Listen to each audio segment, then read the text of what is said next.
Hello, welcome back to my channel. I'm John, CIO, founder of VSHR Group. There's a lot of people asking that, John, what are your fundamental tips in 2021 to become more happy and more productive as a professional? How do you do so many things at the same time, and how do you manage the time, and how do you are improving your productivity? So then I decided that I'm going to make this video. In this video, I'm going to give you 5 things which I have implemented in my life in 2020, which significantly increased my productivity and also happiness of my life too. So I'm going to share with you today in this video. So what are you waiting for? Let's get started. After working like last 15 years in IT field, this is what I realized. What is IT? Yeah. Sure. Make it happen. Thank you. So let's give a big hand to the student leaders to bring the training to you. Why don't you give the big hand to them? Number one, so before I was living in quite a district which is not the downtown. I was a little bit like 30 minutes to 40 minutes out of the downtown, but I was living in a very developed and very exciting area. Those are really nice area too. But however, those are not the downtown of the town. Those are like a new town area. And as I really like that Newtown area, so I've been living over there for 7 years actually. And then I realized that one of the biggest thing I'm mistaking that, because I work in downtown, so it takes me like almost 40 minutes to come to downtown and go back another 40 minutes. So every day I was spending almost 1.5 hours in that road, and that I didn't realize that it doesn't really make sense to spending that 1.5 hours in the street, because I could use that 1.5 hours to do more exciting things. I could make more videos, I could take a rest. Rest is very important too. And also probably I could learn something, or I could create work on something on particular projects, or I can have a meeting with my particular team. So then I changed my apartment from that new town to the downtown. Now I exactly leave my downtown, and you cannot believe that this is one of the best decisions I made in last year 2020 that significantly helped me to manage my time management, because I don't really spend time in the road. I figured out that it's not only the communication between office to home, which is like exactly every day 40 minutes, plus also going out, meeting different partners, vendors, their offices, doing different kind of audits and weekends, and going to the non-profit organization office. So it saves a lot of my time, and that really helped me out to do more in my day, and that really significantly saved my energy too, because riding, being in a road for 90 minutes every day, it actually burns a lot of energy as well too. Even like I'm trying to use phone, try to have calls, but these are not really great way of making the best use of it, and the journey makes us tired. And one of the things I figured out that basically it was so hard for me to do the gym. So I was doing like a walking in the stair in the office building to get my exercise done, because I didn't even give up.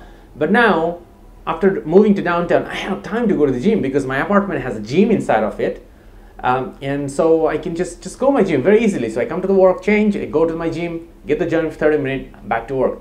Back to apartment, get my shower, I'm ready for what is next. So that was one of the great things I have decided. So if you have enough financial capability, move to a downtown area could be one of the great idea. But think about it, do a right financial plan and find the right apartments as well too. Do not start to stay somewhere which is out of your reach. Because I was moving to in the last year, so that's been, so for me it was not a problem, but for you, you need to find the right property, because every apartment is not as expensive like the one I'm living. So if you can find the right apartment with the lower cost, that can help you to save this cost, this time costing, and you can use it for your other achievement in which you want to do in your life. This is the success booster card time. So question of the day: what is your key takeaway of this video so far? Go ahead and comment below the answer. We'll love to see what is the key takeaway. Science said that when you take up a key takeaway and note it down somewhere, you had a 35% chance to be actually doing it in your life, to make it value out of it, which is amazing, right? But hang on, 35% is not enough. You need more, and this is the way I'm going to tell you how you can really make it happen. When you make a set of action, a plan that goes to from 35 to 91%, you can really make it happen in your life. So here we go. So from the key takeaway, what is the key action plan you're going to take, which is you learn from the video to your life, make a plan and commit it in publicly and commit into it. And that's what's going to make sure that you got 91% red that is going to really happen to you. You will be able to make it happen and become successfully achieve your goal. And here's the last possible hack. When you announce something, a plan publicly, your 91% goes to 94% to really make it happen in the real life. So go ahead and comment below your plan in the video sections. We would love to see your plan, and we are 100% reply every comments in our channel. So we're going to see your plan, we're going to comment it, we're going to give you a feedback, and we're going to consult you to help you to make your plan to a reality. And that can go to up to 100% reality happens to your life. And that's how you get your action, key takeaway to action plan to success to your life. And you know what? We're also sitting down here to help you and celebrate your success with you. So what are you waiting for? Let's go back to the video, finish it, and we're looking forward to see your action plan. And let's make it happen to your life, because you can do that, right? All the best. Don't forget to make your plan, okay? Don't forget to make your plan.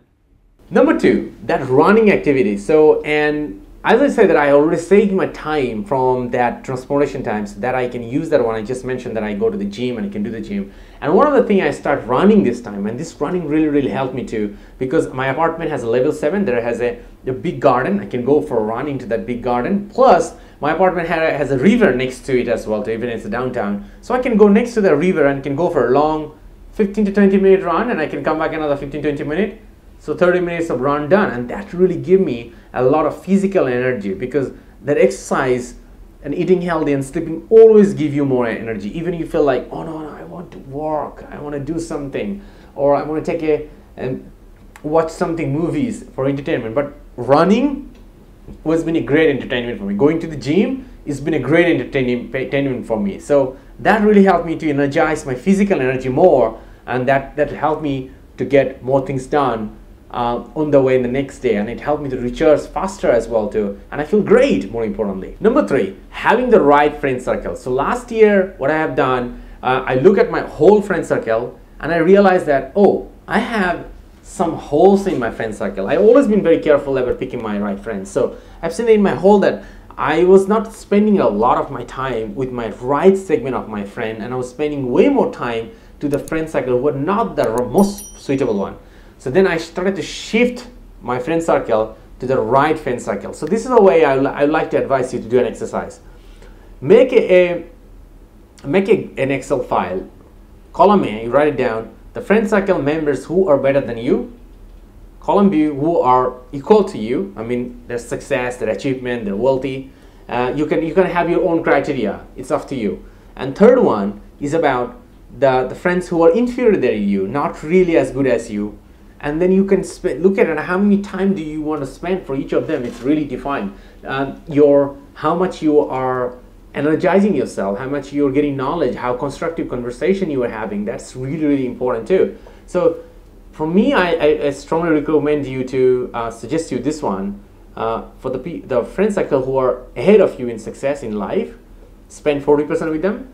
The friends who are equal to you, you can have another 40% with them. And the friends who are behind of your success, you can spend 20% of them.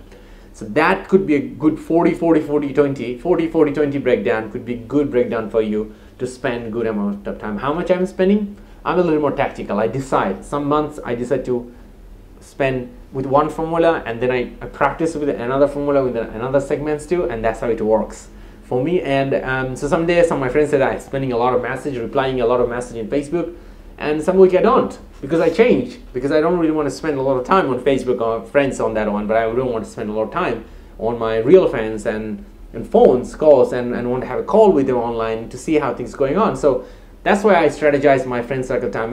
And before it was very static, and I was spending way more times for the friend circle I shouldn't be spending a lot of time, and I fixed, and it really helped me out to be more efficient in terms of relationship management, friendships, and so on in my life. Number 4, start enjoying the present moment. This is such an important thing, and one of the thing in professional life, and I want to be cruelly missing this one, and this is about I don't really paying a lot of attention is about now what I exactly have. I've been so much buying into the future, and I'm going for futures. So even the small thing I could easily enjoy, I was not doing. Like an example, food. I mean, I was never been fascinated about the food, and then I was just eating food because I have to eat. But it has a taste, and in the end of the day, I have to eat anyway. So I start paying more attention about eating food. I mean, when eating, I'm paying attention about the taste, and it really helped me to get more happiness. Actually, food tastes great.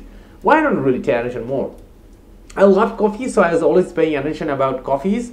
But even like last 2 years, I didn't pay attention about the coffee when I was taking. Actually, when I was taking, I was not paying a lot of attention too. And then a shift. Now I'm paying attention when I'm having coffee. I really wanted to pay attention about. I wanted to see the taste of the coffee. And yes, it really helps me out. So you need to, end of the day, what is yesterday is past, right? What is now is your now. And what is thinking about next 1 year, 2 year, 3 years is going to be your present one day. So it's so much important to make the best use of the present, and at the same time also to enjoy the present, every small details you have. Because at the end of the day, that will create you the happiness. And I realized it, and I took action into it and start enjoying small thing. And it really makes me happier, and actually give me more energy as well too. Number 5. What is clear to you is not clear to everyone. It's a big realization I realized in last 1 or 2 years of time. I was thinking a lot of things. So a lot of people will look into it something, and they will explain it, and they will perceive something in different. As you are a professional or entrepreneur, when you look at something is really clear to you in one way.